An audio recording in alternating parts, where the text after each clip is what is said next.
بسم اللہ الرحمن الرحیم۔ السلام علیکم معزز طلبہ کرام، آپ سب کیسے ہیں؟ آج ہم نور الانوار کے سبق نمبر 211 کو پڑھیں گے۔ آج کے ہمارے سبق کا عنوان ہے محل نزاع کا بیان۔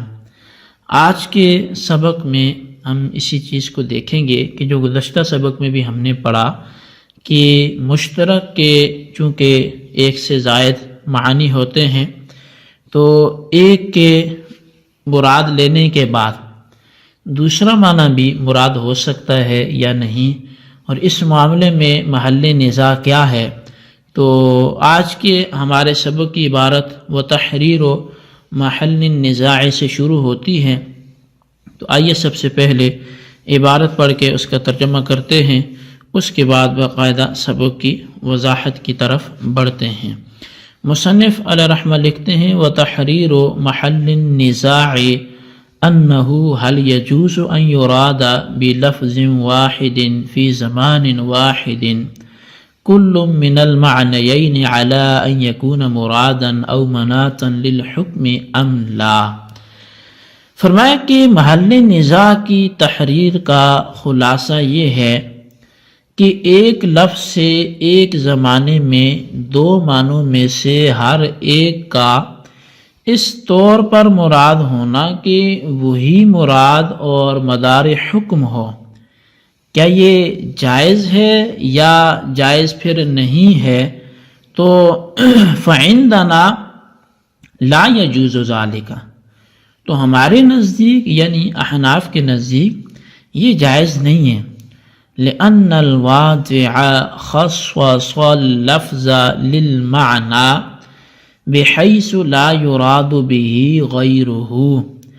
اس لیے کہ واضع نے لفظ کو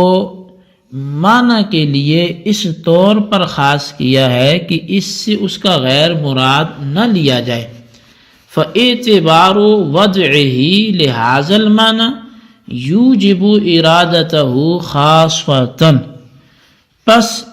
اس کے اس معنی کے لیے موضوع ہونے کا اعتبار یہ اس کے اسی معنی کو خاص طور پر مراد لینے کو واجب کرتا ہے۔ وباعتبار وضعہ لذلک المعنی یوجب ارادتہ خاصۃً، اور اس معنی کے موضوع ہونے کے اعتبار سے اسی معنی کو خاص کر مراد لینے کو واجب کرتا ہے۔ فَيَلْزَمُ أَن يَكُونَ كُلٌّ مِّنْهُمَا مُرَادًا أَوْ غَيْرَ مُرَادٍ، پس لازم آتا ہے کہ ان دونوں میں سے ہر ایک معنی مراد ہو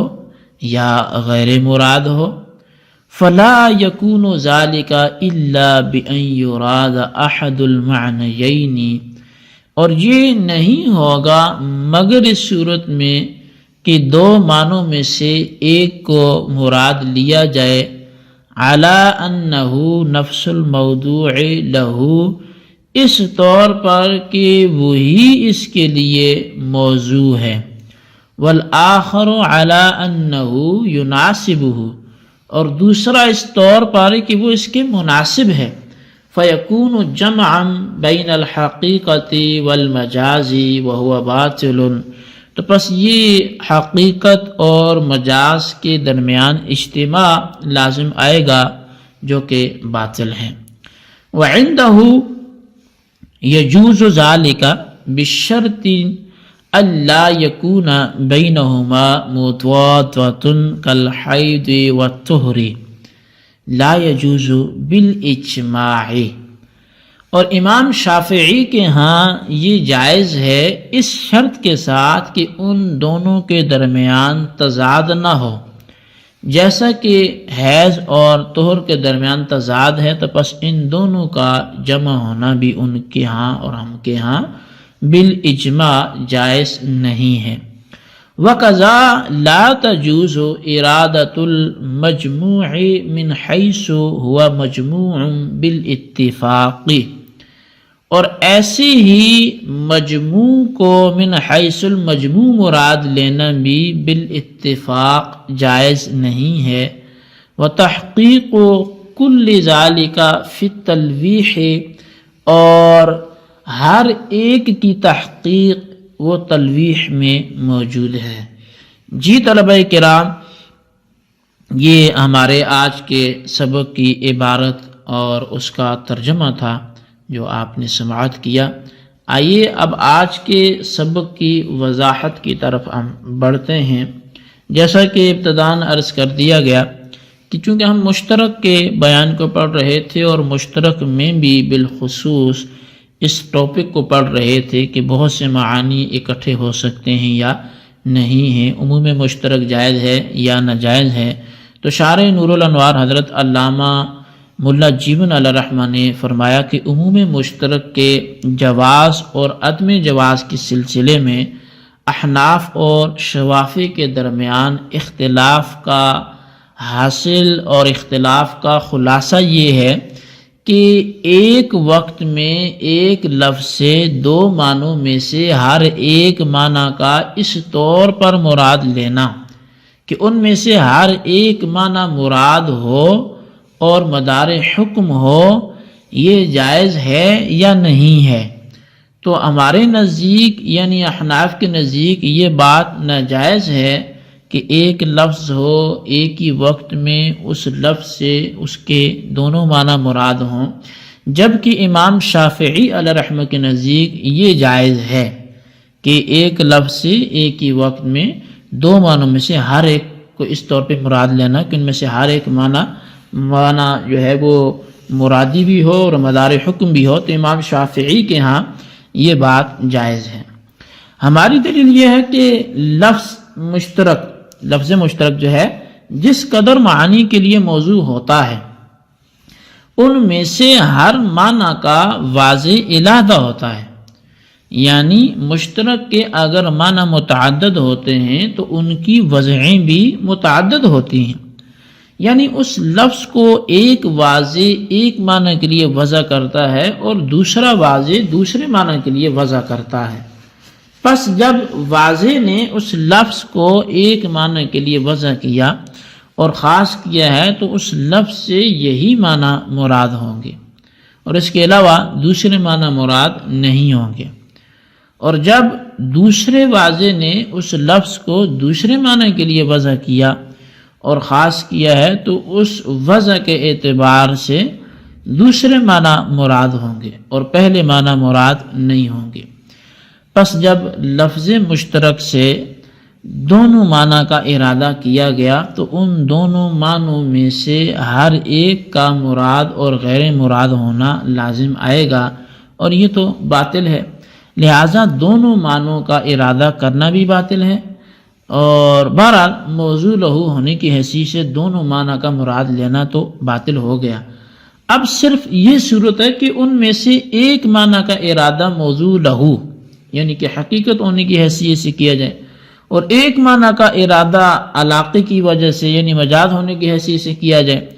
مگر اس صورت میں تو جمع بین الحقیقت والمجاز لازم آتا ہے، اور جمع بین الحقیقت والمجاز بھی تو باطل ہے، حقیقی تو مجاز کا جمع بھی تو لازم جائز نہیں ہے۔ بس ثابت ہو گیا کہ لفظ مشترک سے دونوں معنی مراد لینا کسی طرح درست نہیں ہے۔ البتہ امام شافعی علیہ رحمہ کے نزدیک لفظ مشترک کے دونوں معنی مراد لینا اس شرط کے ساتھ درست ہے کہ ان کے درمیان تضاد نہ ہو۔ چنانچہ اگر دونوں معنوں کے درمیان تضاد موجود ہو، جیسے کہ حیض اور طہر، کیونکہ یہ قروء کے معانی ہیں اور دونوں معنوں کے درمیان تضاد ہے کہ حیض ہوگا تو طہر نہیں ہوگا، طہر ہوگا تو حیض، یہ ایک دوسرے کے ساتھ جمع نہیں ہو سکتے، تو امام شافعی علیہ رحمہ کے نزدیک بھی ان دونوں کا مراد لینا جائز نہیں ہوگا۔ اسی طرح لفظ مشترک سے دونوں معنی کے مجموعہ من حیث المجموعہ کا مراد لینا بھی بالاتفاق درست نہیں ہے۔ مجموعہ من حیث المجموعہ کا مراد لینا نہ تو حقیقتاً درست ہے اور نہ ہی مجازاً درست ہے۔ حقیقتاً تو اس لیے درست نہیں ہے کہ لفظ مجموعہ من حیث المجموعہ کے لیے موضوع نہیں ہے، اور مجازن اس لیے درست نہیں ہے کہ مجموعہ اور دونوں معنوں میں سے ہر ایک معنی کے درمیان کی مناسبت نہیں ہے، حالانکہ مجاز کے لیے مناسبت کا ہونا یہ ضروری ہوتا ہے۔ شارح فرماتے ہیں آخر میں کہ اس مسئلہ کی جو مکمل تحقیق ہے اور توضیح ہے وہ تلویح میں مذکور ہے، تو تفصیل کے متلاشی وہاں پہ ملاحظہ کریں۔ جی طلبہ کرام، یہ ہمارے آج کے سبق کی عبارت، ترجمہ اور اس کی وضاحت تھی جو آپ نے سماعت کی۔ تو آج کے سبق کو سمجھیں، اس کے خلاصے کو اپنے رجسٹر پر لکھیں، بالخصوص ان سوالات کے جوابات دیں۔ سوال نمبر 1 یہ کہ محل نزاع کیا ہے، اور سوال نمبر 2 یہ ہے کہ امام شافعی کے ہاں مختلف معانی ایک ہی وقت میں کس شرط کے ساتھ مراد لینا جائز ہے، اور اس کا رد بھی احناف کی جانب سے تحریر کریں۔ اللہ تبارک و تعالیٰ سے دعا ہے جو کچھ ہم نے پڑھا سنا اسے یاد رکھنے کی توفیق نصیب فرمائے، آمین بجاہ النبی الامین صلی اللہ علیہ وسلم۔